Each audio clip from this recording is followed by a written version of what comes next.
शेवटच्या क्षणाला स्वतःला कंटाळल्यानंतर असं म्हणतो की जिंकण्याला पर्याय मरण हे मला मान्य नाही. एकतर या व्यवस्थेमध्ये राहून व्यवस्थेला भगदाड पाडून इथं जिंकू, नाहीतर ही सगळी व्यवस्था उद्ध्वस्त करून इथून निघून जाऊन जग जिंकायला तयार होऊ. श्रोते हो, मला असं वाटतं की प्रत्येक बाईची भूमिका ही अशी असली पाहिजे. आजची व्यवस्थेच्या मध्यभागी उभी आहे, परंतु सातत्यानं तिला परिघावरच गणलं जाते, तिला केंद्रस्थानी घेतलं जात नाहीये आणि निसर्गतः तिचा अधिकार असून तिला फक्त मुलाला जन्म देण्याचं आणि उपभोग घेण्याचं साधन या मर्यादित वर्तुळामध्ये गणलं जाते, अत्याचाराच्या अन्यायाच्या तुरुंगामध्ये अडकवलं जाते, हपापलेल्या नजरांच्या मानसिकतेला असती बळी पडतीये. पण बाई, या मानसिकतेला, अत्याचाराच्या अन्यायाच्या तुरुंगाला, पिंजऱ्याला तुला फोडून बाहेर पडावं लागेल आणि जिंकावं लागेल. कवी नितीन जाधव याची मला आठवण इथं होतीये, जो म्हणतो, तू सुई हो मी धागा होतो, तू धागा हो मी सुई होतो, दोघं मिळून पितृसत्तेच्या साडा फाडू आणि समतेची गोधडी विणू. अर्थात हे सगळं फाडलं जाईल आणि अत्याचाराचा तुरुंग सुद्धा फोडला जाईल, मगच समता प्रस्थापित होईल. असाच समता प्रस्थापित करणारा विषय मी स्पर्धक कोड क्रमांक 18 आपल्यासमोर मांडतीये. बाई, अत्याचाराचा तुरुंग तुलाच फोडला पाहिजे. कधी शारदा तू, कधी लक्ष्मी तू, कधी रागिनी तू, कधी भाविनी तू, सहस्रावधी सूर्य झुकतात जेथे स्वयंभू अशी दिव्य सौदामिनी तू. तुझ्या वाचुनी शून्य अवघे चराचर, अशी सर्वव्यापी तुझी चेतना. तुला फक्त तू जन्म देतेस येते, तुझ्या वाचुनी वांझ पुरुषार्थ हा, तुझ्या वाचुनी वांझ पुरुषार्थ हा. श्रोते हो, पुरुषार्थ हा कितीही गगनभेदी असू दे, तो निर्माण होतो एका स्त्रीच्या कुशीतूनच. तरीही निसर्गतः नवनिर्मितीचं वरदान लाभलेली स्त्री आज पारतंत्र्याच्या आणि अत्याचाराच्या पिंजऱ्यात अडकवली गेली आहे. मुळात निसर्गतः जन्माला येणारा प्रत्येक जीव हा स्वतंत्र असतो. म्हणूनच या 21व्या शतकात स्वतंत्रतेला कायदेशीर मान्यता असून सुद्धा वास्तविकता मात्र काही वेगळीच आहे. इथल्याच तिला सातत्यानं बंदिस्त ठेवण्यात आले. म्हणजे काय, तर सत्तेच्या खुर्चीपर्यंत ती पोहोचली, परंतु सत्ता मात्र तिच्याकडे राहिली नाही.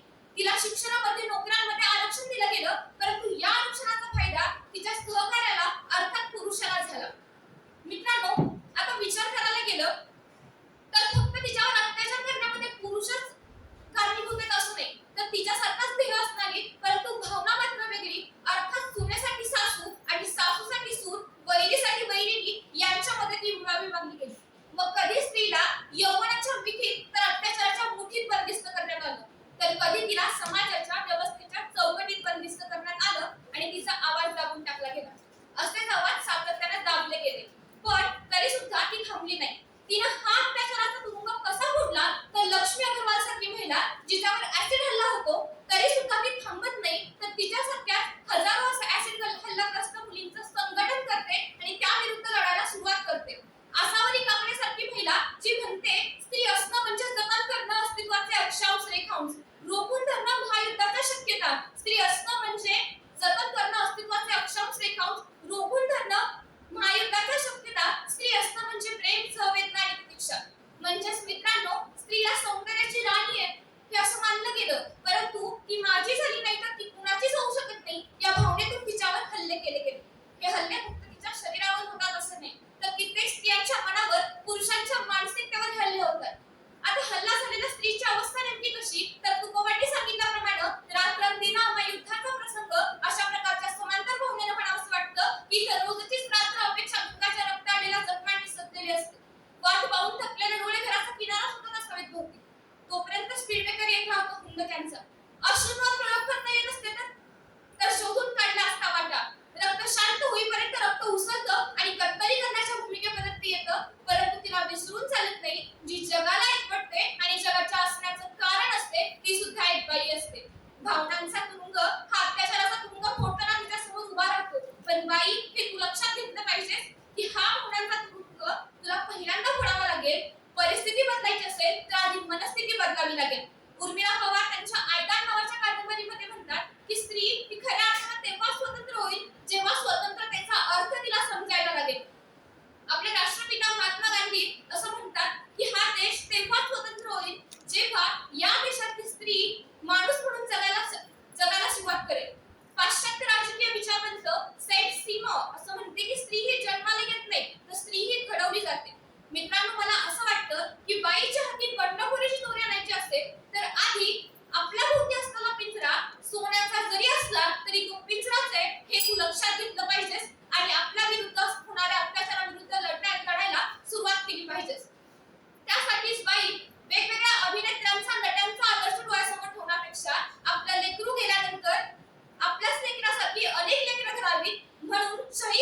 मदतीसाठी ओढू नका, मदतीला कोणी येणार नाही, 100% आरक्षण देतील पण संरक्षण कोणी देणार नाही.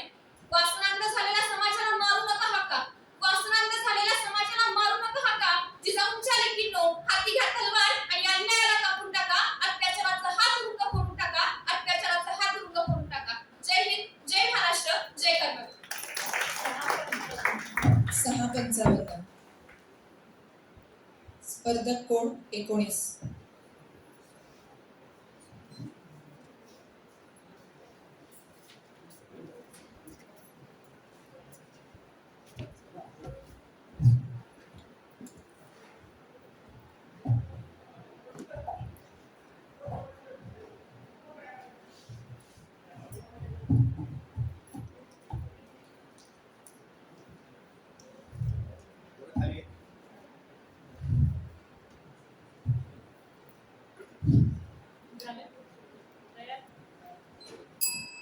Social media.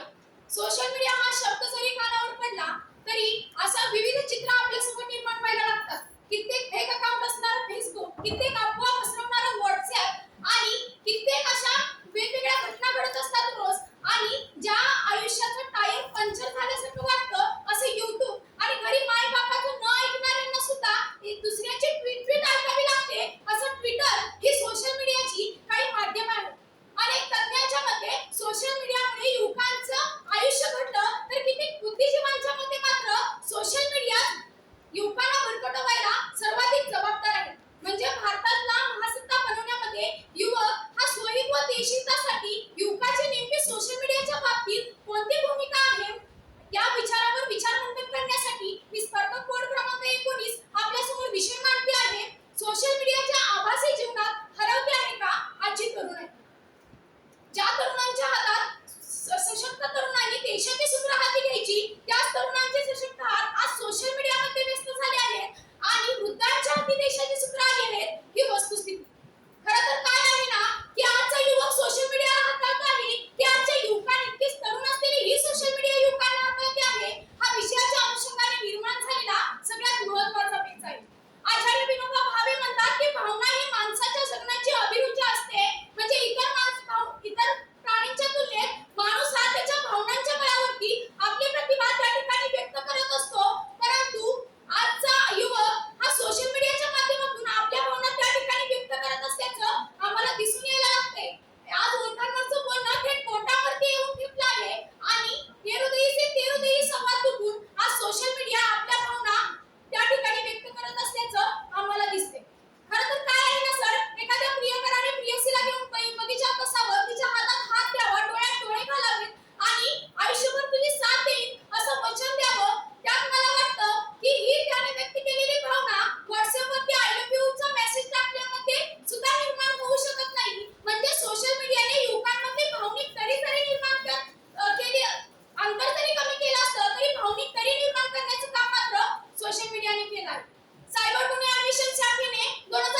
पुढील स्पर्धक कोड क्रमांक 20.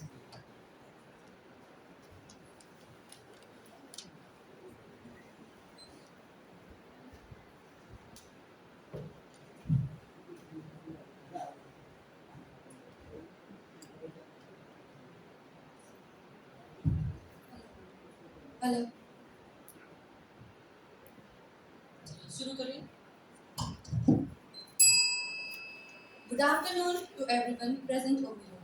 Honorable jury, teachers, all the contestants, and my dear attendees. I am contestant number 20 and I am here to share my views on be together in happiness as well as sorrow.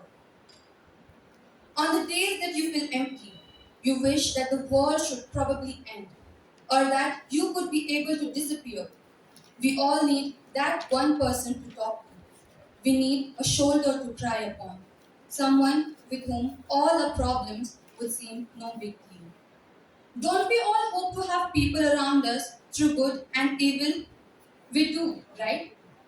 But, my mate, do we stand by their side when they are in need? Always. We only expect and we only hope.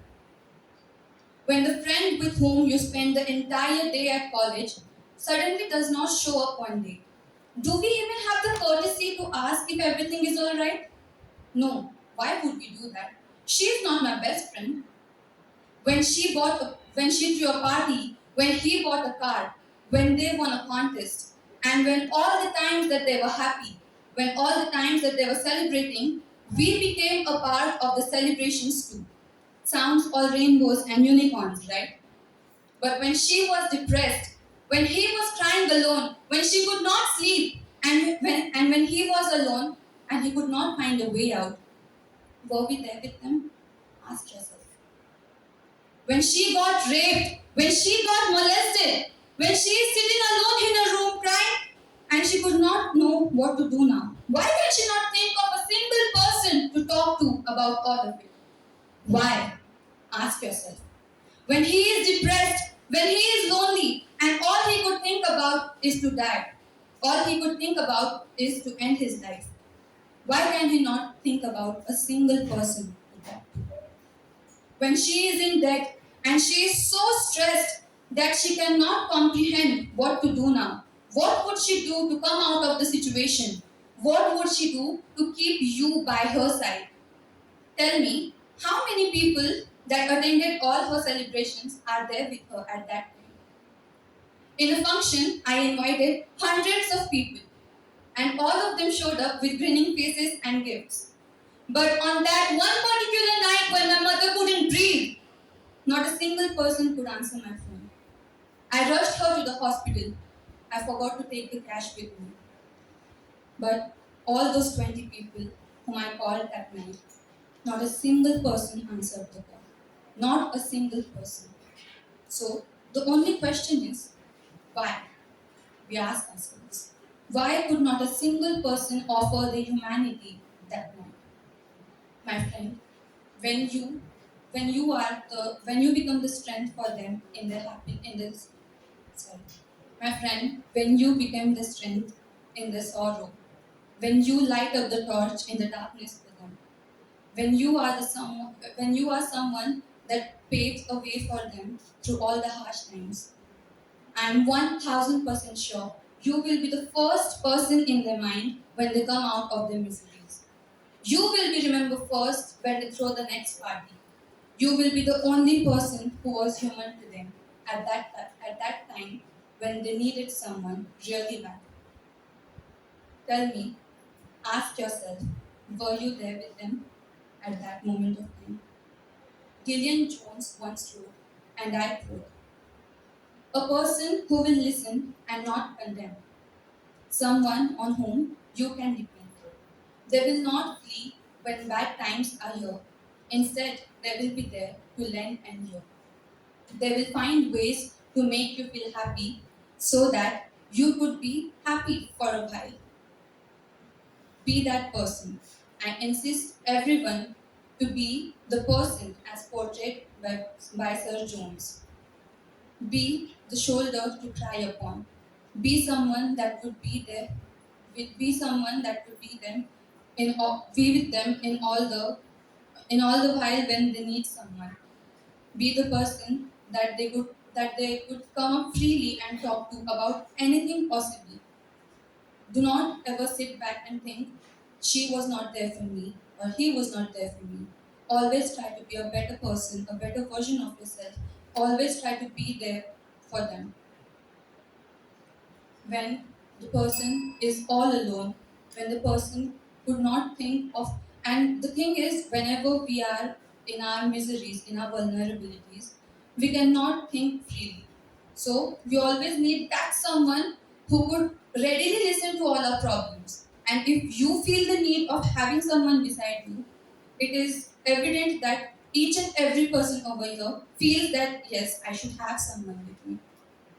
Be there in the sorrow, be there in their good times. When you are with them in the bad times, I'm pretty sure you will be invited to the good times as well. Remember, it does not rain without a little bit of thunder. You might as well be an umbrella. Thank you.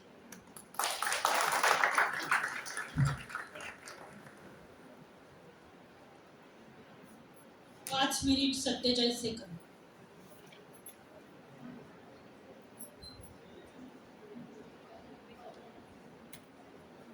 पुढील स्पर्धक code क्रमांक 21.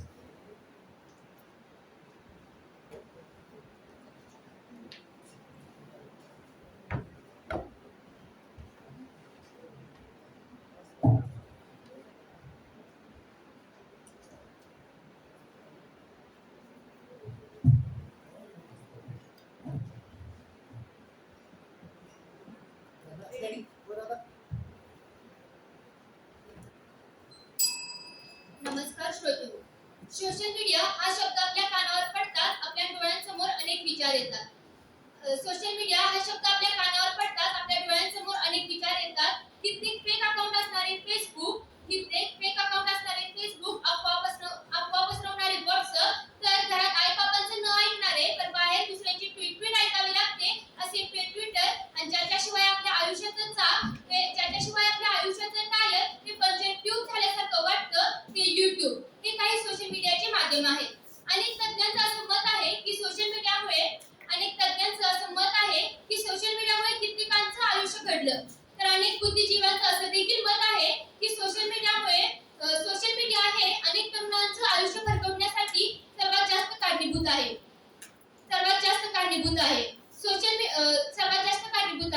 म्हणूनच स्पर्धक क्रमांक 21 आपल्यासमोर विषय मांडते की सोशल मीडियाच्या आभासी वास्तवात हरवते का तरुणाई. तर काय आहे सोशल मीडिया आणि कसा झाला सोशल मीडियाचा जन्म. 2004 साली फेसबुकची ओळख झाली व लोकांचे सोशल मीडियाकडे आकर्षण वाढत गेले. लोकांनी फेसबुकला खूप पसंती दिली. त्यानंतर 2006 मध्ये video streaming social media app म्हणजे YouTubeचा जन्म झाला. ज्याचा वापर मोठ्या संख्येने लोक करत आहेत आणि हळूहळू ते लोकांसाठी मनोरंजन व कमाईचे साधन बनले. काळाच्या ओघात WhatsApp, Twitter, Instagram, Tinder, TikTok इत्यादी सोशल मीडिया ऍप्लिकेशन येत राहिले व लोक सोशल मीडियाच्या प्रवासात पाहू लागले. आजच्या काळात सोशल मीडिया ही एक खोल सवय बनली आहे. आजच्या युगात सोशल मीडियाने सर्व क्षेत्रात महत्त्वाची भूमिका बजावली. म्हणूनच मी आजची तरुणाई म्हणून मला सोशल मीडियाविषयी काय वाटतं हे मी काही मुद्द्यात मांडण्याचा प्रयत्न करणार आहे. पहिला मुद्दा म्हणजेच माध्यमांचे नियंत्रण एका विशिष्ट गटाकडे होतं. म्हणजे श्रोत्यांनो, इतिहासकारा जोपर्यंत शिकारी असतो ना तोपर्यंत इतिहास हा फक्त शिकाऱ्याच्या शौर्याची कथा म्हणून ओळखला जातो, पण भेदरलेल्या हरणाची गोष्ट मात्र कधीच समोर येत नाही. सोशल मीडियामुळे माध्यमांचं लोकशाहीकरण झालं. दलितांच्या, शोषितांच्या, तरुणांच्या गोष्टी आपल्या समोर येऊ लागल्या. आणि या सोशल मीडियाच्याच एका सिद्धांतानुसार सोशल मीडियाचे मायग्रेटेड युजर्स म्हणजे ज्यांच्या काळामध्ये सोशल मीडियाचा जन्म झाला नाही, त्यांना सोशल मीडियाचे नीट वापर करता आले नाही, परंतु सोशल मीडियाचे नेटिव्ह युजर्स म्हणजे ज्यांच्या काळामध्ये सोशल मीडियाचा जन्म झाला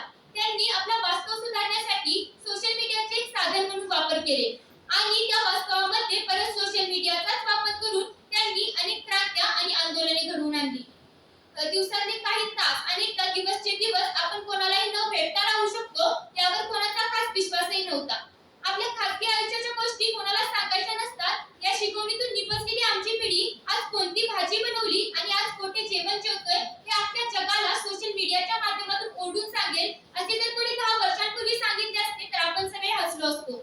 आणि लोक म्हणतात की आजचे तरुण बोलत नाहीत किंवा ते सतत सोशल मीडियावर असतात. पण मला असे वाटते की बोलणं ही तरुणाची गरज आहे, पण ते कोणत्या माध्यमातून बोललं पाहिजे हे मात्र येणारा काळ ठरवतो. पण मला याची पूर्णपणे जाणीव आहे की सोशल मीडियावर चुकीच्या गोष्टी घडतायत किंवा सोशल मीडियाचा चुकीच्या प्रमाणे वापर केला जातोय. एका शास्त्रज्ञाने म्हटले आहे की सोशल मीडियाने लोकांपर्यंत मेसेज पोहोचवला पाहिजे, पण तो लोकांच्या डोक्याची मसाज करत चाललाय. आजच्या युवकाला पबजी, ब्लू व्हेल यांसारखे घातक गेम माहित आहेत, पण आपल्या देशासाठी 23व्या वर्षी फासावर चढणाऱ्या धगधगत्या रक्ताचा भगतसिंग कोणाला माहित नाही. आजच्या युवकाला ऐश्वर्या रायच्या मुलीचं नाव माहित आहे, आजच्या युवकाला सैफ अली खानच्या मुलाचं नाव माहित आहे, पण आपल्या भारताचे होऊन गेले राष्ट्रपती एपीजे अब्दुल कलामांचं नाव माहित नाही. आजचा युवक म्हणतो आहे तरुण तर घे मजा करून. आजचा युवक म्हणतो आहे तरुण तर घे मजा करून, जाशील मरून तर टाकतील पुरून. पण मला असे वाटते की आजच्या युवकांनी असे म्हणायला हवे की आम्ही आजचे तरुण समाज सेवा करू मन भरून. गोरगरिबांना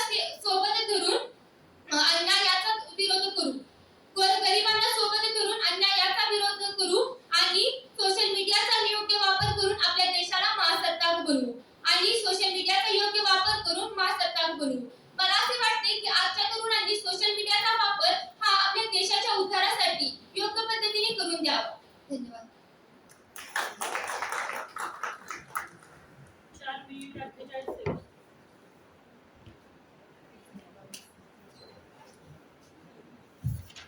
कोड 21. कोड 22.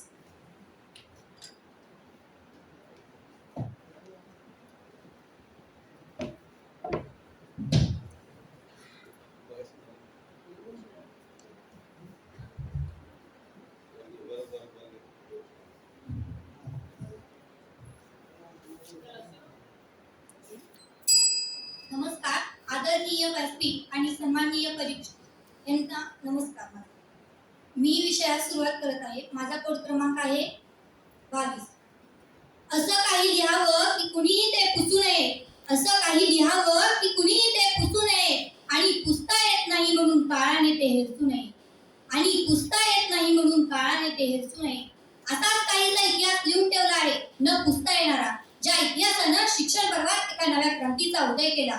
ज्या इतिहासानं शिक्षण पर्वात बहुजनांच्या कष्टकऱ्यांच्या मुलांना आणून त्यांच्यात आमूलाग्र बदल घडवला. अशा या कष्टकऱ्यांच्या मुलांना हा इतिहास नेमका कुणाचा? स्वावलंबी शिक्षणाचा ढिला मूलमंत्र, कमवा आणि शिकाचे अचूक साधले तंत्र. बहुजनांच्या लेखी जाणीवेचा प्रहर आला नव्हता. अंधश्रद्धेची रात्र मात्र सरत नव्हती. अशा परिस्थितीत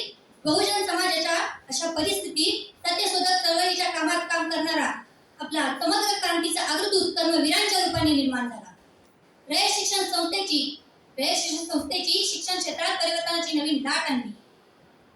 महाराष्ट्रातील महात्मा फुलेंच्या शिक्षण क्षेत्रात काम करणारे अनेक शिक्षण प्रसारक होऊन गेले. परंतु 18 पगड जाती, अलुतेदार बलुतेदार यांच्यासोबत सारा बहुजन समाज यांच्यापर्यंत शिक्षण पोहोचून त्यांना खऱ्या अर्थानं जागं करण्याचं काम हे फक्त कर्मवीर भाऊराव पाटील यांनी केलं. त्यांच्या या महान कार्याची सुरुवात 1919व्या साली रयत शिक्षण संस्थेच्या संकल्पनेने सुरुवात झाली. अनवाणी पायाने वनवन भटकून अख्खा महाराष्ट्र पिंजून काढला व शिक्षणापासून वंचित असणाऱ्या प्रत्येकापर्यंत शिक्षणाची गंगा पोहोचवली. अशा या कर्मवीरांना माझे त्रिवार आवडते. कर्मवीरांचा एक किस्सा आहे. असंच एक दिवशी कर्मवीर वर्गाच्या बाहेर फेरफटका मारत असताना त्यांच्या लक्षात आलं की एक मुलगा वर्गाच्या बाहेर बसून शिक्षण घेत आहे. त्यांनी शिक्षकाला जाब विचारला की हा मुलगा वर्गाच्या बाहेर का बसला आहे.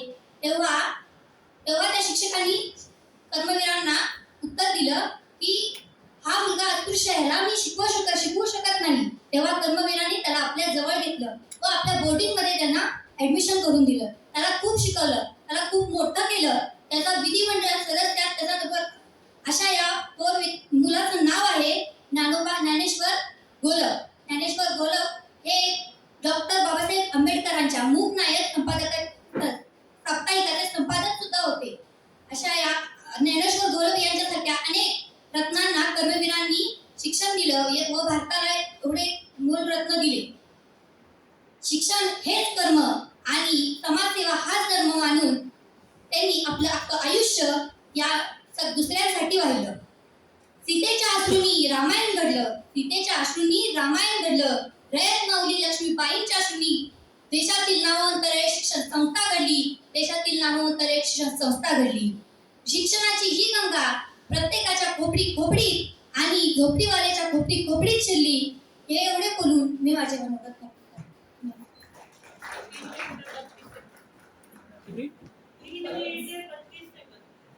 तीन बत्तीस. पुढील स्पर्धक कोड नंबर 23.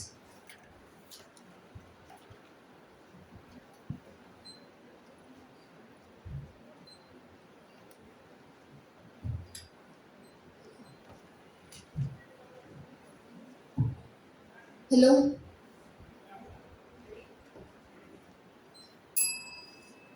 सर्वप्रथम मी व्यासपीठाचे आभार मानते की मला इथे बोलण्याची संधी मिळाली.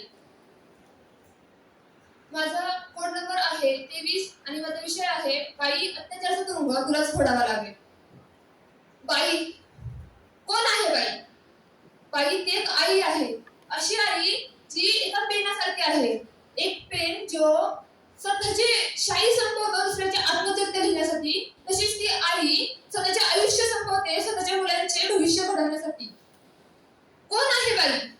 ती एक ताई आहे, एक मैत्रीण आहे, एक पत्नी आहे, ती मुलगी आहे, माया आहे, ती मातृत्व कर्तृत्व मांगल्य आहे आणि ती जन्म आहे आणि ती सुरुवात आहे. आणि ती जर नसेल तर कशालाही अर्थ नाही.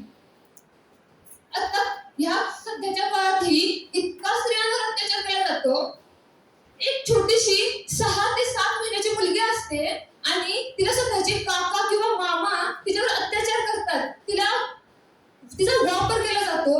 त्यावेळेस त्या मुलीला काय म्हणावं? ती केवढीशी असती. त्या मुलीच्या मनातून एकच आवाज निघत असेल की जब मैं जिंदगी सीने के घर जाएंगे आंसू भी मोती में बिखर जाएंगे, फिर ये मत पूछना किसने धोखा दिया, वरना कुछ अपनों के ही चेहरे उतर जाएंगे, कुछ अपनों के ही चेहरे उतर जाएंगे.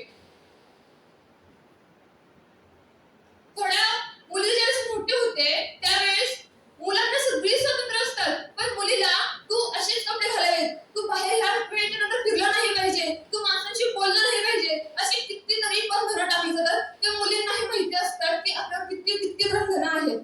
थोडी मुलगी मोठी झाली की मुलांना शिक्षण करण्यासाठी तर नव्हे तर त्यांना टाइमपाससाठी कोणती वस्तू घ्यायची असेल तरी त्यांना बिनधास्त परवानगी असते. पण मुलीला शिक्षण जरी घ्यायचं असेल तरी घरच्यांना तिचं ओझं वाटतं आणि त्याला तो शिक्षणाचा खर्च वाटू लागतो म्हणून तिचं लग्न लावून देतात. लग्न जरी लावताना ती तिचा हुंडा देतात. मुलींना म्हणतात की तू बाहेर जाऊ नको, तुला खतरा आहे, तुला विकलं जाईल, तुला काही केलं जाईल. पण ज्या मुलीचा घरातच व्यवहार होतो, लग्न करण्यासाठी तिला हुंडा द्यायला लागतो, त्या मुलीने काय विचार करावा की तिचा घरातच व्यवहार चालू आहे, बाहेर तिला काय खतरा मग असणार आहे. एक मुलगी जी शिक्षणासाठी बाहेर जाते, शिक्षणासाठी बाहेर गेल्यावर खूप सारे मैत्रिणी होतात, एखाद्या मित्रावर तिचं प्रेम होतं.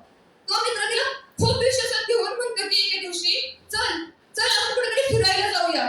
ती घाबरते, फिरायला जाऊया का? कुठे? कशाला? तो म्हणतो की अगं आपण मुंबईला जाऊ. की मुंबईला का? कशाला? तो म्हणतो की अगं काय नाहीये मुंबईला, हिरोईन आहे, समुद्र आहे, फिरायला कितीतरी ठिकाण आहे, मस्त जाऊ, मजा करू, फिरूया, खाऊया, पिऊया. तो म्हणते की पण खरंच त्याचं गरजेचं आहे का? म्हणते की का? तुझा माझा विश्वास नाही का? तुला नाही यायचं का माझ्यासोबत? ती मुलगी विचारात पडते, काय करू? विश्वास ह्याचा माझ्या इतका आहे, माझ्या प्रेम सुद्धा आहे, मला ह्याला गमवायचं सुद्धा नाहीये.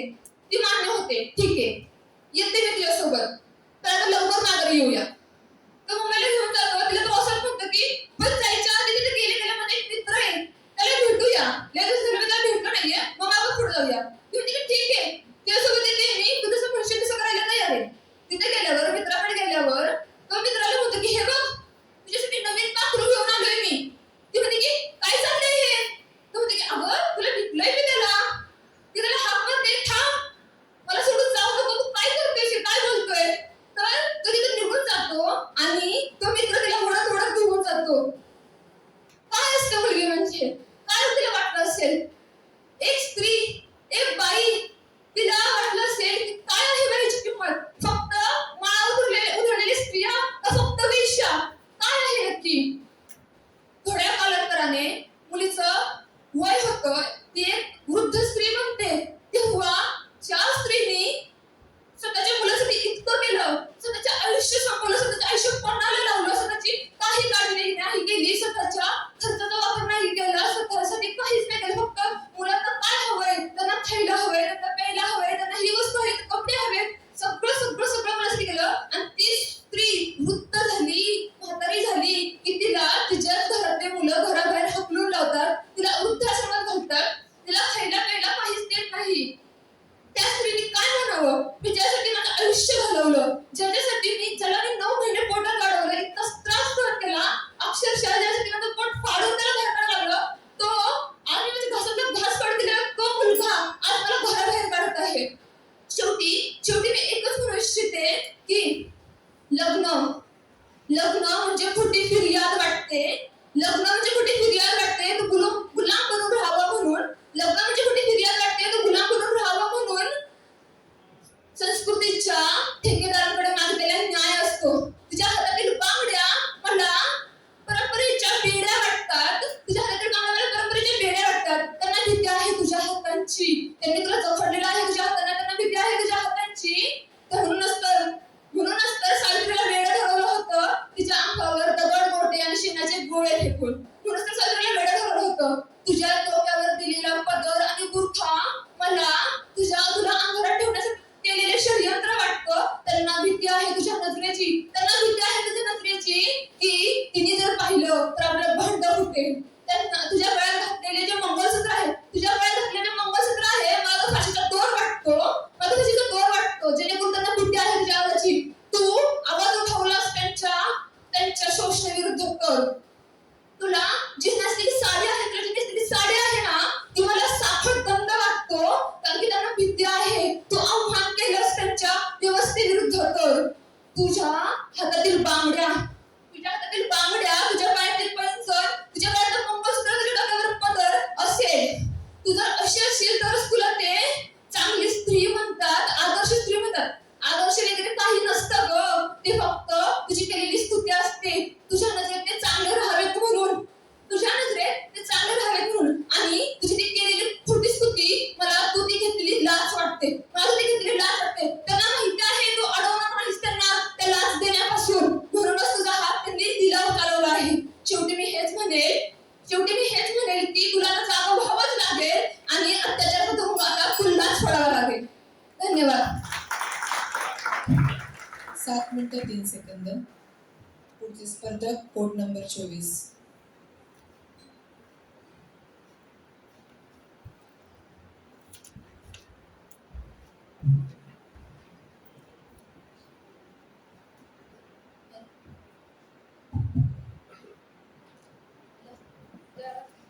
Ready?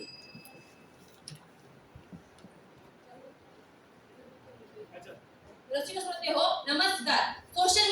सोशल मीडिया म्हणलं की आपल्या डोळ्यासमोर येतात ते फेसबुक, ट्विटर, इंस्टाग्राम, युट्यूब या सोशल मीडियाचे अनेक माध्यम आहेत. याच माध्यमांना आपली तरुणाई आता बळी पडत आहे.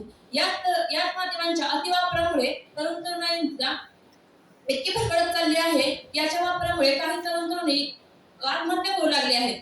आरती चव्हाण आणि समीर गायकवाड सारखा तरुण सेलिब्रिटी जेव्हा आत्महत्या करतात, सुसाईड करतात, तेव्हा या व्यासपीठाला विषय मिळतो की सोशल मीडियाच्या आभासी वास्तवात खरंच हरवते का तरुणाई. सोशल मीडिया हा आपल्या दैनंदिन जीवनातील अविभाज्य घटक म्हणून बसलेला आहे. मुलं मुली आजकाल एक टाइम जेवण करत नाहीत, पण त्यांना सोशल मीडिया बघितल्याशिवाय राहत नाही. असं असताना सोशल मीडियाचे व्हॉट्सअप, फेसबुक, इंस्टाग्राम, युट्यूब यांसारख्या माध्यमात जेव्हा आपले तरुणाई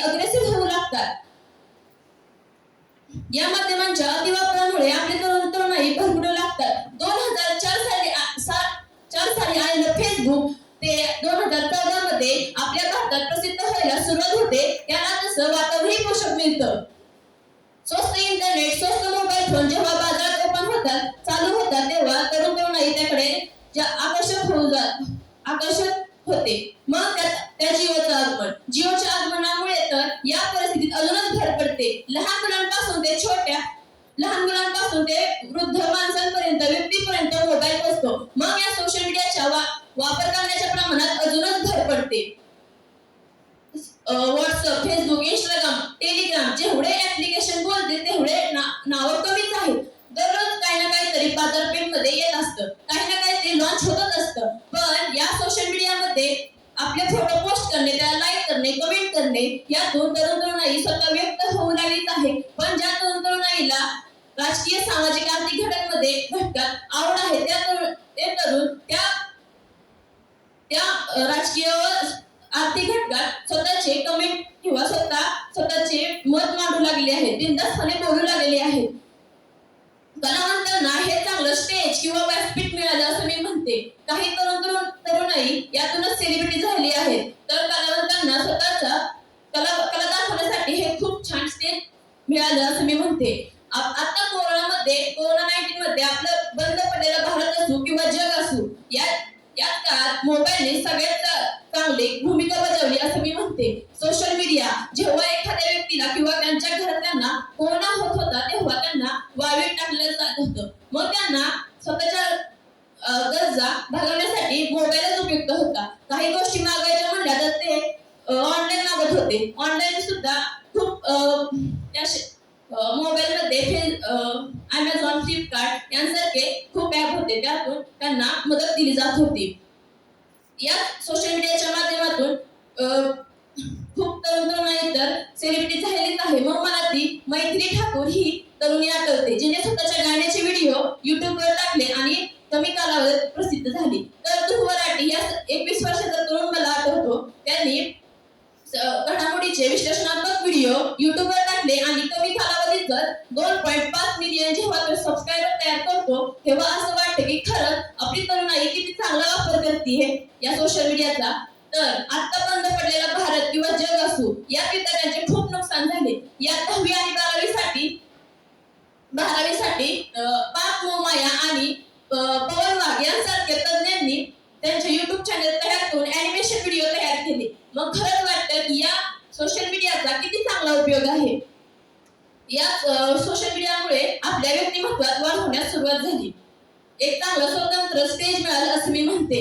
मग मला तो 12 वर्षाचा ओम हगराहरी हा मुलगा आठवतो. अवघा 12 वर्षाचा आहे हो, पण त्याने युट्यूबवर स्वतःने शिकला आहे आणि त्याला फक्त हिंदी आणि इंग्लिश बोलायला येते, पण तो बंगाली आणि ओडिसा सुद्धा खूप चांगल्या प्रकारे गाणे गातो. तो आता सोशल मीडियाची सनसनाटी बनलेला आहे.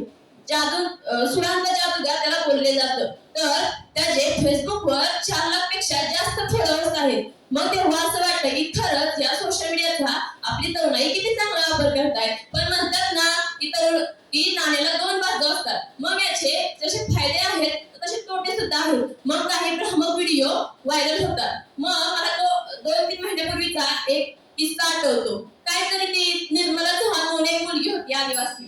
तिचा एक व्हिडिओ व्हायरल झाला होता की ती त्या व्हिडिओमध्ये काय म्हणते की सर मुझे बना दो कलेक्टर, सबकी मांगे पुरे कर दूंगी. असा नाही तो व्हिडिओ होता, पण हा पूर्णपणे भ्रामक होता. आपली तरुणाई काही बघत नाही. व्हिडिओ खोटा आहे, खरा आहे, काही तपासत तर नाही. अहो तुमच्या मोबाईलमध्ये गुगल आहे ना, मग त्यात चेक करत जावा ती पोस्ट खोटी आहे, खरी आहे.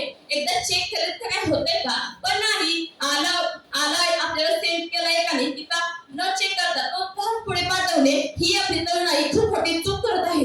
मग ह्या चुकीच्या व्हिडिओला किती कमेंट येतात. मग काय पाहतून चेक पण करत नाही का व्हिडिओ खरा आहे की खोटा आहे, काहीच नाही. मग कमेंट करतात, वा ताई तुला प्रशासनही झुकले, 2 दिवसाची कलेक्टर बनली. मग काय जण म्हणणार की मेकअप आणि ब्रेकअप करणाऱ्या खूप मुली पाहिल्या, टिप्सवर नाचणाऱ्या सुद्धा खूप जणी पाहिल्या, पण तू आदिवासीची रणागिनी पहिल्यांदाच पाहिली.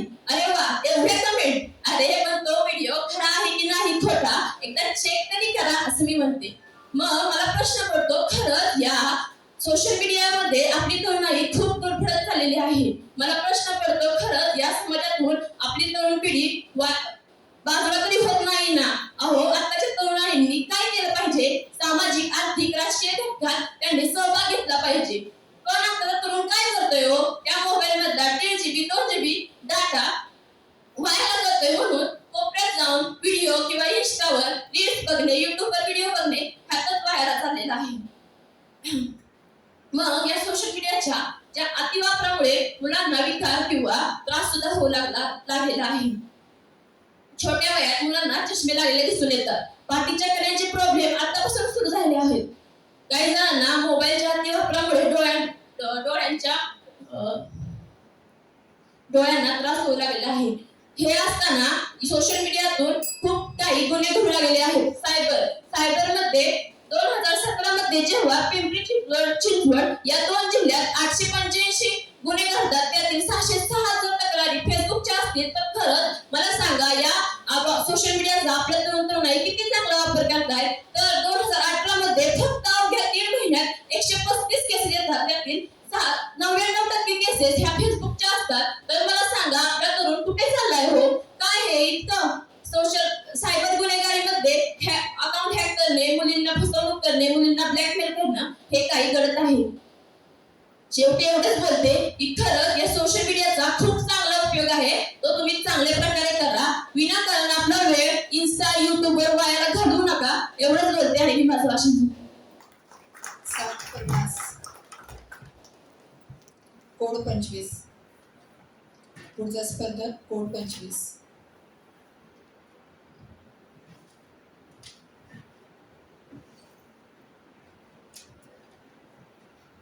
पुढील स्पर्धक कोड 25.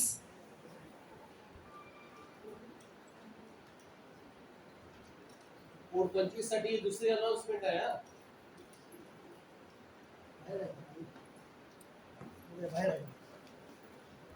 तिसरी झाली की मग बाद.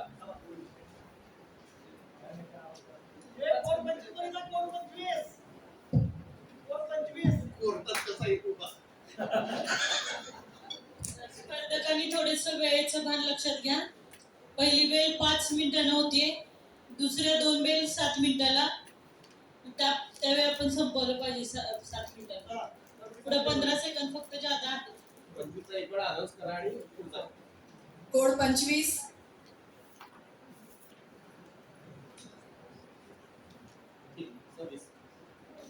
कोड 26. 25 अपसेट आहे.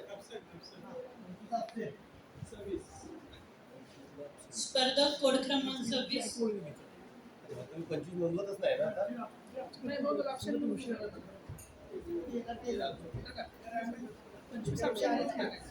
आपण जे आहे तेवढंच घ्यायचं. आलं तर परत त्याला बाकीचं नाही आता घेतच नाही ना आपण. ऑप्शन म्हणून जर येणारच नाही आपण.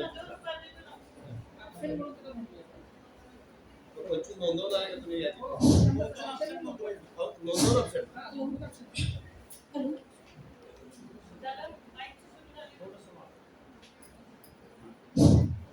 रेडी? एक मिनिट परीक्षा. तयार आहेस का? तयार आहेस? 2 मिनिट. नमस्कार, मी स्पर्धक क्रमांक 26 विषय मांडते बहुआयामी व्यक्तिमत्व कर्मवीर भाऊराव पाटील. पण बहुआयामी म्हणजे काय? तर अनेक विषयांमध्ये पारंगत असणारी व्यक्ती, जिच्या व्यक्तिमत्वाचे अनेक पैलू आपल्याला पाहायला मिळतात. जेव्हा डॉक्टर कर्मवीर भाऊराव पाटील यांच्या व्यक्तिमत्वाचा आपण अभ्यास करतो, तेव्हा त्यांचं व्यक्तिमत्व हे बहु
शेतीशाळा सुरू केली होती.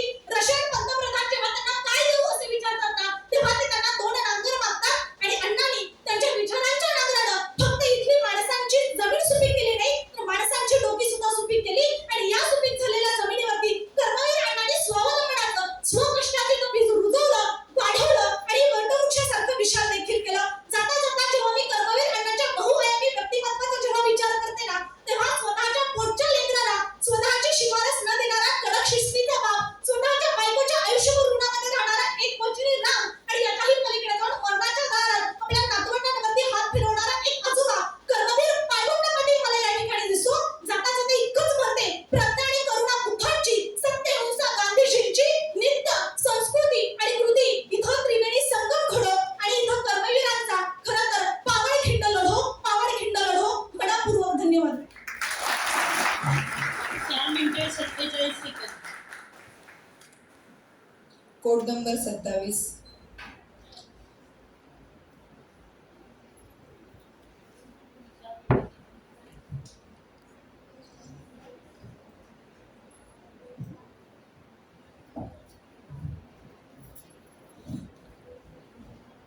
नमस्कार.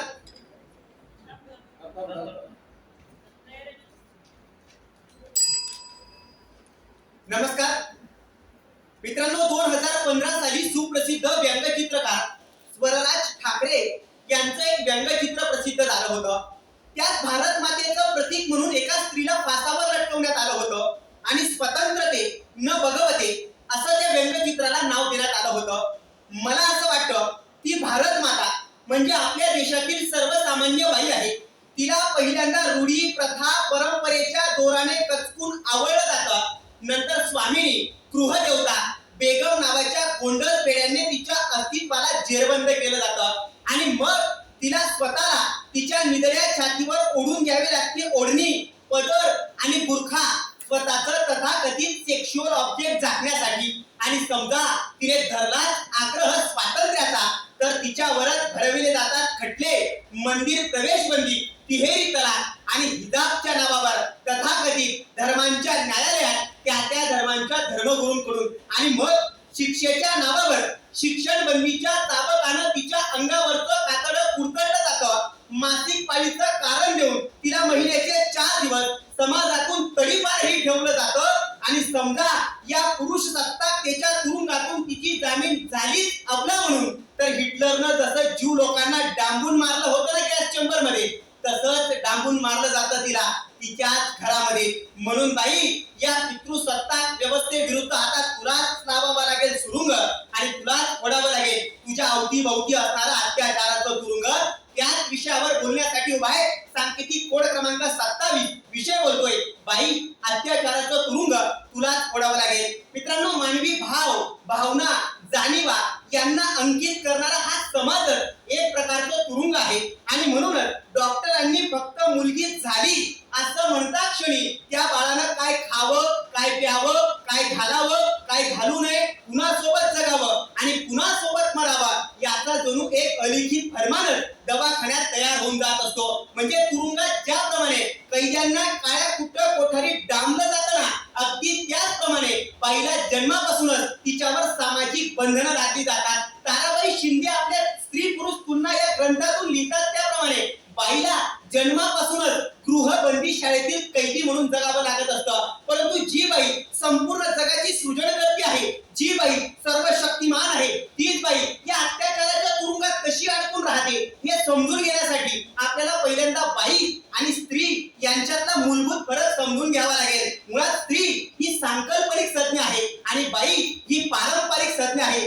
स्त्री हे प्रतीक आहे सृजनशीलतेचं आणि बाई ही प्रवृत्ती आहे कमी लेखण्यासाठीची. आणि म्हणून स्त्री ही काही अंशी मुक्त असते, ती स्वातंत्र्याचा आग्रह सुद्धा करते. परंतु बाई भोवती नीती आणि तिची बंधने, रूढी, प्रथा, परंपरांचा पाठ कचकून आवडलेला असतो. आणि म्हणूनच स्त्रीवादाचं बायबल अर्थात द सेकंड सेक्स नावाच्या पुस्तकातून सीमांबी बुवा असं प्रतिपादन करते की या जगात कोणती स्त्री बाई म्हणून जन्माला येत नाही, तर आपल्या समाजात तिला तशा पद्धतीनं घडवलं जातं. सीमांबी बुवाचं हेच विधान आज सर्वश्रुत आणि जगमान्य आहे. आणि म्हणूनच सन्माननीय संयोजकांनी सुद्धा विषयामध्ये स्त्रीऐवजी बाई संज्ञेचा वापर करून बाईकडूनच अत्याचाराचा तुरुंग फोडण्याची कदाचित अपेक्षा केलेली असावी. मुळात जगप्रसिद्ध स्त्रीवादी लेखिका सुझान ब्राउन मिलर यांनी आपल्या against our will men women and rape नावाच्या पुस्तकातून जगभरातल्या बाईच्या वाट्याला येणाऱ्या तुरुंगवासाची प्रामुख्याने 2 कारणं सांगितली आहेत. त्यातलं पहिलं कारण म्हणजे भूमिका भंग आणि दुसरं कारण म्हणजे औचित्य भंग. भूमिका भंग या कारणामध्ये अमृता प्रीतम सांगतात त्याप्रमाणे बाईचं शरीर हे एखाद्या कणकीच्या गोळ्यासारखं असतं. त्याला बाहेर ठेवलं तर कावळे टोचवत्या मारतात आणि घरात ठेवलं तर उंदरं कुरतडल्याशिवाय राहत नाही. प्रत्येक बाईची ज्यावेळेस अशी अवस्था होते त्यावेळेस जेव्हा जेव्हा आपल्या समाजात सामाजिक निर्बंध कमी होतात तेव्हा तेव्हा बाईला हमखास अत्याचाराच्या तुरुंगात डांबलं जातं. जगातल्या कुणीतरी सगळ्यात मूर्ख माणसाने सांगितल्याप्रमाणे युद्धात आणि प्रेमात सगळं क्षम्य असतं. हाच अघोषित नियम पाळून युद्ध, दंगली, दरोडे यासारख्या अराजकतेच्या काळामध्ये तिचे स्तन कापण्यापासून तर तिचं शरीर विद्रूप करण्यापर्यंत आपल्या समाजाची ज्यावेळेस मदत जाते ना त्यावेळेस एक बाई स्वतःला आपल्या उंबरठ्याच्या आत असणाऱ्या घर नावाच्या तुरुंगात स्वतःच बंदिस्त करून घेणं पसंत करत असते. सर्वसामान्य परिस्थितीतही म्हणजे शाळेत, महाविद्यालयात, गल्लीबोळात, चौकात गमती खातर तिच्या शरीराच्या पृष्ठभागावर टपली मारण्यापासून तर एकतर्फी प्रेमात नकार दिला म्हणून तिच्या चेहऱ्यावर ऍसिड फेकण्यापर्यंत आपल्या समाजाचा प्रवास जातो ना त्यावेळेस बाई मुक्त आभाळात असून सुद्धा भय, भीती, चिंता, तणाव आणि अत्याचाराच्या तुरुंगात आपल्याला अडकलेली दिसते. आणि म्हणूनच यशवंत लोकनाथ म्हणतात त्याप्रमाणे आपण स्वतंत्र झालो म्हणजे नेमकं काय तर आपण फक्त आतमधल्या तुरुंगामधून बाहेरमधल्या तुरुंगामध्ये गेलो. आज बाई जरी आपल्याला स्वतंत्र दिसत असती तरी ती पूर्णपणे मुक्त नाही तर तिला कैद करून ठेवणाऱ्या पिंजऱ्याचं स्वरूप फक्त मोठं झालं आहे हे आपण समजून घेतलं पाहिजे. दुसरं कारण म्हणजे धार्मिक किंवा सांस्कृतिक सीमांचं उल्लंघन यालाच आपण औचित्य भंग असं म्हणू शकतो. तुरुंगात ज्याप्रमाणे उंच उंच भिंती असतात उंच उंच भिंतींपेक्षा उंच उंच मनोऱ्यांवर काही सैनिक मोठमोठ्या दुर्बिणींमधून कैद्यांवर लक्ष ठेवत असतात. अगदी त्याचप्रमाणे कुण्यातरी तथाकथित संस्कृती रक्षकाची कुण्यातरी अमानुषतेच्या दुर्बिणीमधून स्त्रियांच्या हालचालींवर कायम बारीक लक्ष असतं आणि स्त्रियांनी समजा निर्भयता, स्वातंत्र्य, विवेक, विकास या मूल्यांचा आग्रह धरला तर अशा वेळी हाटकून धर्माचा सापळा लावून बाईच्या प्रगतीला खीळ लावण्याचा प्रयत्न आपल्या समाजात फार पूर्वीपासून होतो. कारण कुठल्याही धर्माची अस्मिता त्या धर्मातील स्त्रियांच्या निर्बंधावर मिळवली जात असते आणि म्हणूनच बाईला धर्माच्या माध्यमातून सुद्धा तुरुंगात अडकवण्यात येतं. मुळात आपण ज्या समाजात राहतो ना त्या समाजात आपण 21व्या शतकातले सुज्ञ आणि सुजाण नागरिक म्हणून वावरतो परंतु आपण आपल्या घरात प्रवेश करतो ना त्यावेळेस आपण 21व्या शतकातली खेटं आपल्या घराच्या बाहेर उंबरठ्यावर काढूनच घरात प्रवेश करतो. बाईच्या अत्याचाराच्या तुरुंगाचं सगळ्यात मोठं मुख्य दंडनीय बंधन काय आहे तर आपली घरं आज सुद्धा मध्ययुगीन सरंजामशाही मधल्या तुरुंगासारखी आहेत आणि म्हणून बाईला अत्याचाराच्या तुरुंगात राहावं लागतंय आणि म्हणून आज अत्याचाराला बाईवर होत असणाऱ्या अत्याचाराची जाणीव होणं अत्यंत महत्वाचं आहे. वॉल्टेरचं एक प्रसिद्ध वचन आहे की गुलामाला जोपर्यंत आपल्या भोवती गुलामीच्या बेड्यांवर प्रेम असतं ना तोपर्यंत त्याला गुलामगिरीतून मुक्त करणं सगळ्यात कठीण काम असतं. आज गरज आहे बाई अत्याचाराच्या तुरुंगात आहे याची तिला स्वतः जाणीव होईल. ज्या दिवशी बाईला स्वतः जाणीव होईल की मी अत्याचाराच्या तुरुंगात कैद आहे त्या दिवशी बाई कधीच कुठल्या तुरुंगात कैद राहू शकणार नाही. कारण मी कोणाला तिच्यावर बोलणारा जिनं मला जन्म दिला ती सुद्धा तीच आणि जिच्यात मला विलीन व्हायचे ती सुद्धा तीच म्हणून ती मुक्त हो एवढाच आशावाद मनपूर्वक धन्यवाद. 7 मिनिटं 15 सेकंद. पुढील स्पर्धक 28 कोड नंबर 28.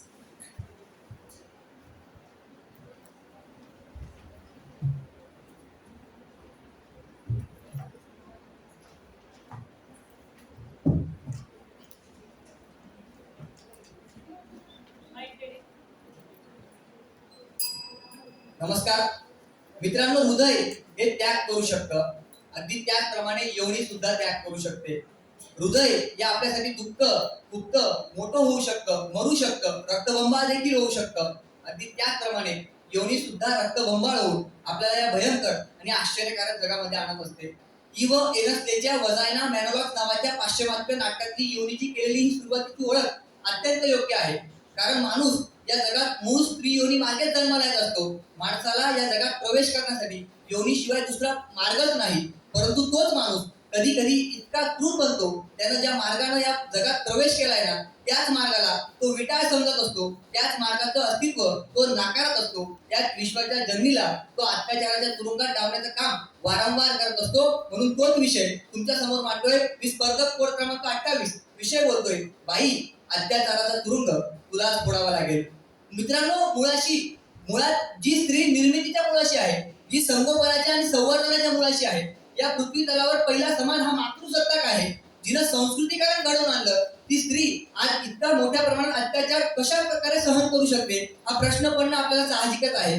पण या जगाचा जर का इतिहास आपण उलटून बघितला तर आजवर या जगात दोनच सत्तांनी आधिपत्य गाजवलेलं आम्हाला दिसून येतं. पहिली म्हणजे पुरुष सत्ता आणि दुसरी म्हणजे धर्मसत्ता. धर्मसत्ता ही सुद्धा पुरुष सत्तेचा एक अविभाज्य अंग आहे, कारण या जगातले सर्व धर्म हे पुरुषांनी निर्माण केलेले आम्हाला दिसून येतात. आणि म्हणून पुरुषाचं शरीर ही एक शाश्वत बाब आहे आणि स्त्री देह ही त्याच्या शरीराची बिघडलेली आवृत्ती आहे, असा समज इथल्या निर्दयी समाज व्यवस्थेकडून दृढ केला गेला आहे. इस्लाम, ज्यू, ख्रिश्चन या सर्व धर्मांच्या ग्रंथानुसार ईश्वरानं 7 दिवसामध्ये पृथ्वीची निर्मिती केली आणि त्याच वेळेला परमेश्वरानं ॲडमला जन्माला घातलं. आणि म्हणून पुरुषाचं शरीर ही एक गृहीतक आहे आणि स्त्री मात्र नंतर तयार केली गेली, ते सुद्धा त्याचा कंटाळा दूर करण्यासाठी. म्हणजे काय तर आज महिलांच्या आयुष्याचं प्रायोजन हे पुरुषांच्या अस्तित्वाशी पूर्णपणे बांधलेलं असतं. म्हणून कायदे असू द्या किंवा धर्म असू द्या, अशा सर्वच गोष्टी पुरुषांनी आपल्या सोयीनुसार स्त्रियांना दुय्यम दर्जा देण्याच्या पद्धतीने अत्यंत हुशारीने निर्माण केलेलं आम्हाला दिसून येत असतं. आणि म्हणून स्त्रिया आज सुद्धा अत्याचाराच्या तुरुंगात अडकलेल्या आम्हाला दिसून येतात. तर आपल्या भारतामध्ये तर स्त्रियांची अतिशय दयनीय अवस्था आहे, कारण आज आपल्या भारतामध्ये वेगवेगळ्या भूमिकेत वेगवेगळ्या स्वरूपामध्ये स्त्रियांना पुरुषांकडून तर आहेत, पण महिलांकडून सुद्धा अत्याचाराच्या तुरुंगामध्ये ढकलण्याचं काम केलं जात असतं. कारण त्या शिकागोमध्ये स्वामी विवेकानंदांनी आपल्या भारतीय संस्कृतीची आणि सभ्यतेची पताका मोठ्या डौलानं फडकवली होती ना, त्या शिकागो विद्यापीठातली मिशेल क्रॉस नावाची विद्यार्थिनी ही भारतात पर्यटनासाठी आली होती. तिने एक पुस्तक लिहिलंय, India the story you never want to hear. त्यात ती असं प्रतिपादन करते की भारत हा देश महिलांसाठी तुरुंग बनलेला आहे. इतकंच काय तर नायपॉल नावाचा जगप्रसिद्ध विचारवंत भारताला उद्देशून असं म्हणतो की India is a bounded country, अर्थात भारत हा अनेक जखमांनी ग्रासलेला देश आहे, ज्यात जातीवादाच्या, धर्मवादाच्या, प्रांतवादाच्या अशा कित्येक जखमा असतील, परंतु सर्वात मोठी जखम जर कुठे असेल तर ती महिला अत्याचाराची आहे, असं मला प्रामाणिकपणाने वाटतं. कारण आज आपला समाज महिलांना माणूस म्हणून जगण्याचा अधिकार आज सुद्धा बहाल करू शकलेला नाही. आणि म्हणून त्या महिलेला नेहमी वनवास स्वीकारावा लागत असतो. महिलेला राहावं लागतं लक्ष्मण रेषेच्या आत, आणि जर का समजा तिने ओलांडली ती लक्ष्मण रेषा तर तिचं वस्त्र हरण केलं जातं निर्वस्त्र असणाऱ्या माणसांकडून. हा आपल्या देशाचा इतिहास आहे. आणि आज महिलांच्या अत्याचाराचा तुरुंग आपल्यासारख्या सर्वसामान्यांना दिसत नाही. भालचंद्र नेमाडे सर सुद्धा असं म्हणतात की दुःख प्यायला सुद्धा दुःखांची ओंजळ असावी लागते. तर आमची ओंजळच काय, आमचे तर हात सुद्धा पाडलेले आम्हाला दिसून येतात. आणि म्हणूनच की काय 3-4 दिवसांचं कव्हर कचरा कुठीत टाकताना आम्हाला कसलीच जाग वाटत नाही. बस स्टँडवर फिरणाऱ्या मतिमंद पोरीच्या पोटात कोण आपली पापड होतं याचं उत्तर आम्हाला आज सुद्धा मिळालेलं नाही. 125 कोटी लोकसंख्या असणाऱ्या इतक्या मोठ्या भारत देशात बलात्काराच्या घटनेला एक सुद्धा साक्षीदार मिळत नाही ना, तेव्हा महिलांभोवती असणारा अत्याचाराचा तुरुंग तर सोडा, आपण महिलांना माणूस म्हणून जगण्याचा अधिकार बहाल करू शकतो का, ते स्वातंत्र्य त्यांना देऊ शकतो का, हा प्रश्न मला या विचारपीठावरून विचारावासा वाटतो. मुळात आज बाईनं अत्याचाराचा तुरुंग फोडावा अशी जर का आपल्याला अपेक्षा असेल ना, तर आज बाईच्या घरी आपल्या मुलीला पाहण्यासाठी पाहुणे येतात ना, तेव्हा प्रत्येक बाई मोठ्या अभिमानानं सांगते की माझ्या मुलीने शिवणकलेचा क्लास केलाय, माझ्या मुलीने पाककलेचा क्लास केलाय, माझ्या मुलीने अमुक कोर्स केलाय, तमुक कोर्स केलाय. पण जोपर्यंत ती बाई सांगणार नाही ना की माझ्या मुलीने जुडो, कराटे यासोबत स्वरक्षणाचे धडे सुद्धा घेतले, तोपर्यंत बाई या अत्याचाराचा तुरुंग फोडू शकणार नाही. ही सर्वात मोठी वस्तुस्थिती आहे. आणि म्हणून आज प्रत्येक बाईनं आपल्या मुलावर असे संस्कार केले पाहिजे की तो या समाजामध्ये मोठा झाल्यावर वावरत असताना प्रत्येक स्त्रियांचा आदर, सन्मान, सत्कार कशा प्रकारे करू शकेल, त्यांना स्वतंत्र कशा प्रकारे बहाल करू शकेल, असे संस्कार आज करणं अत्यंत गरजेचं आहे. कारण किरण बेदी म्हणतात त्या प्रकारे हम घर में जो शेर पालते हैं ना, वो शेर बाहर जाकर कुत्ते बन जाते और औरतों पे बलात्कार किए जाते. आणि म्हणून त्या पद्धतीने बाईच्या दृष्टीने बाईने आपल्या मुलावर संस्कार करणं अत्यंत गरजेचं आहे. कारण की मित्रांनो, शोषक आणि शोषितांची ही व्यवस्था जर आपल्याला नष्ट करायची असेल ना, तर शोषितांनी अर्थात स्त्रियांनी तुम्ही या शोषक वर्गाच्या विरुद्ध एकत्र आलं पाहिजे आणि त्यांना शोषकांच्या कानाखाली तबरा काढून त्यांच्या विरुद्ध बंड पुकारला पाहिजे. तेव्हा बाई स्वतःभोवती असलेला अत्याचाराचा तुरुंग फोडू शकणार आहे आणि तिला प्रोत्साहन करण्यासाठी समाजातील मुख्य प्रवाहात असणाऱ्या पुरुषांनी सुद्धा तो एक साथीदाराचा हात त्यांच्या सोबतीला दिला पाहिजे.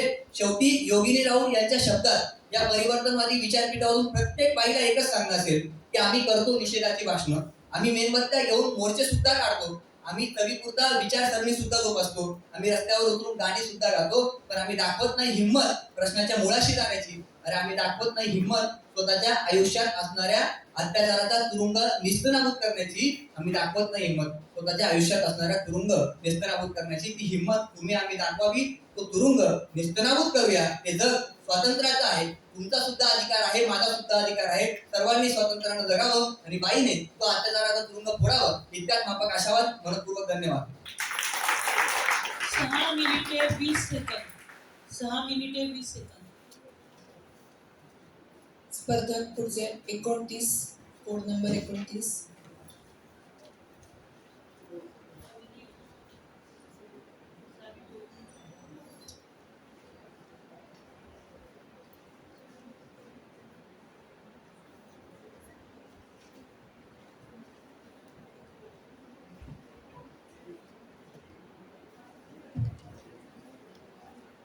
माइक ऍडजस्ट करूया.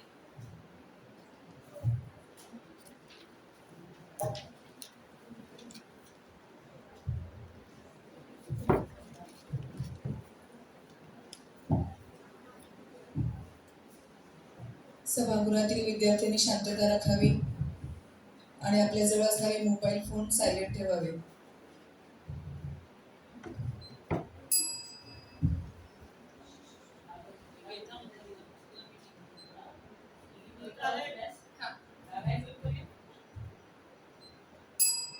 नवरा म्हणाला तो दिवा कमी कर, मला झोपायचंय.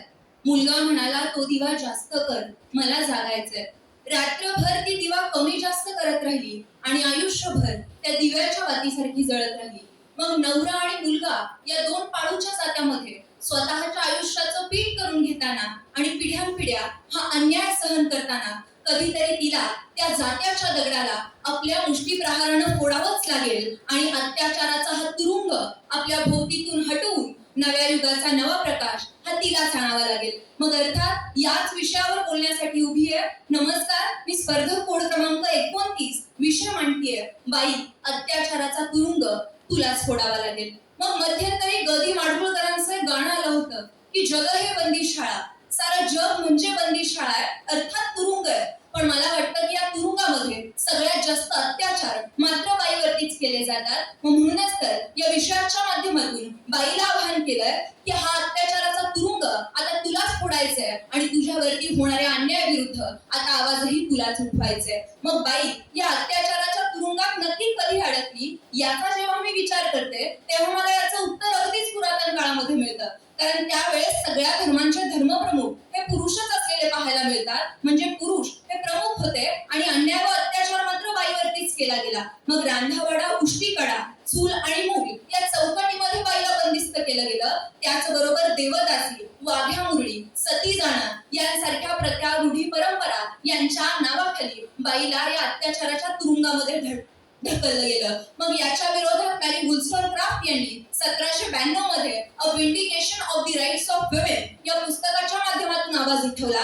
त्यानंतर 1882 मध्ये ताराबाई शिंदे उभ्या राहतात आणि स्त्री पुरुष तुलना नावाच्या पुस्तकाच्या माध्यमातून पुरुष प्रधान संस्कृतीच्या विरोधात ताशीर ओढायला लागतात. म्हणजे काय की या स्त्रियांनी लेखणीला शस्त्र केलं आणि या शस्त्राच्या माध्यमातून हा अत्याचाराचा तुरुंग फोडण्याचं काम केलं. मग याच काळात सावित्रीबाई, रमाबाई, आनंदीबाई, बाया कर्वे यांसारख्या अनेक महिला समोर येतात आणि समाजाच्या विरोधात जाऊन बाई भोवती असलेल्या ह्या अत्याचाराच्या तुरुंगाला सुरुंग लावण्याचं काम करतात. मग खरं तर बाईचं दुःख हे जात्यावरच्या ओव्यापासून ते संत साहित्यापर्यंत व्यक्त होत राहीलच. पण जेव्हा बाईला तिच्या दुःखाची आणि तिच्यावरती होणाऱ्या अत्याचाराची जाणीव झाली तेव्हा ती बंड करून उठायला लागली. मग 1972 मध्ये मृणाल गोरे यांनी काढलेला लाटणं मोर्चा असेल किंवा 1992 मध्ये मद्यपान विक्री विरोधात स्त्रियांनी उभी केलेली पहिली चळवळ असेल. मग 21व्या शतकामध्ये मलाला युसुफजाई ही स्वतःवरती झालेल्या अत्याचाराविरुद्ध बंड करून उठते आणि शांततेच्या नोबेल पारितोषिकापर्यंतचा प्रवास करते.